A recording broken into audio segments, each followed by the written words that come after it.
انتقلت إلى وظيفة جديدة.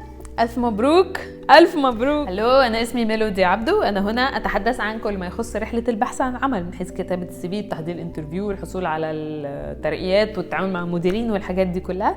فأهلا وسهلا بيكم. تفضلوا، هذا الفيديو مفروض يقول لكم تعملوا إيه أول ما تنتقلوا للوظيفة، بحيث إنكم يعني ترستقوا نفسكم بسرعة. أولا لما أدخل مكان جديد يجب عليا إن أنا أولا أتعرف على الناس اللي جوه. بمعنى ايه اتعرف على الناس اللي جوه؟ احنا مش داخلين النادي مثلا او داخلين الجيم. في الشغل انا عايزه اتعرف على الناس in terms of الباور، سواء مدير او لا كلمته ماشيه. يعني في ناس بتبقى مديرين وهو مجرد شكل كده، وواحد تاني هو اللي ماشي الدنيا. ساعات بتبقى الموضوع ده. فانا عليا اني اشوف الناس جوه مين المهم. ماشي. تاني حاجة اشوف برضو الناس مين اللي ينفع اتعامل معاه عادي، ومين اللي هيبقى مبين لي ان هو لطيف قوي وينفع اتعامل معاه، ومن اول يوم الاقي. ونحاول ان احنا نبني علاقات مع زملائنا الجدد. اقوم برو-اكتفلي اقوم واتعرف على الناس واقول لهم ان انا جيت جديده في البوزيشن الفلاني في الديبارتمنت الفلاني، وان انا مبسوطه يعني، او عايزه اتعرف على الشركه كلها، اللي هي الحاجات دي يعني الكاجوال شات مع الناس كلها. وواحده واحده هتبتدي المعلومات تبان. يعني اسيبهم هم يحكوا افضل بكتير من ان انا ابقى انا بس اللي بتكلم. يعني انا عايزاهم هم يحكوا، فانا هستخلص من اللي هم قالوه ده في النهايه معلومات تديني يعني رؤيه كامله عن المكان.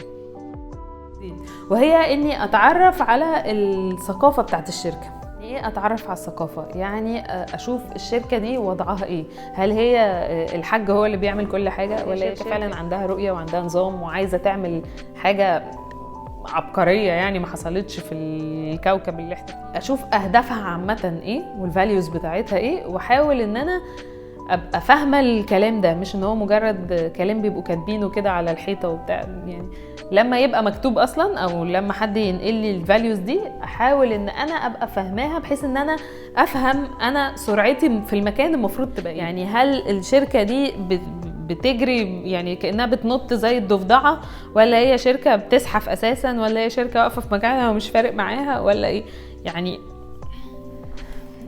ثالثا وفي اعتقادي هذه من أهم الحاجات اللي أنا مفروض لما أروح شغل جديد أخلي بالي منها، وهي بالراحة على نفسي في توقعاتي من إنجازاتي في الوقت. لو انا لسه اول مره اشتغل، او لو انا لسه نقله شغل جديد، او نقله اندستري، او بالعقل يا جماعه، بالعقل، واحده واحده ماشي. لانه نقله الشغل اساسا في حد ذاتها يعني بتخض كده او بتخوف، والتغيير عامه بياخد مننا وقت بحيث ان احنا نتاقلم عليه. فمش لازم ان انا يعني مع الضغطه الفظيعه اكون انا ضغطه زياده. طب ليه؟ طب ما هي في انا كده كده مضغوطه خلاص، مش محتاجه حاجه تانية.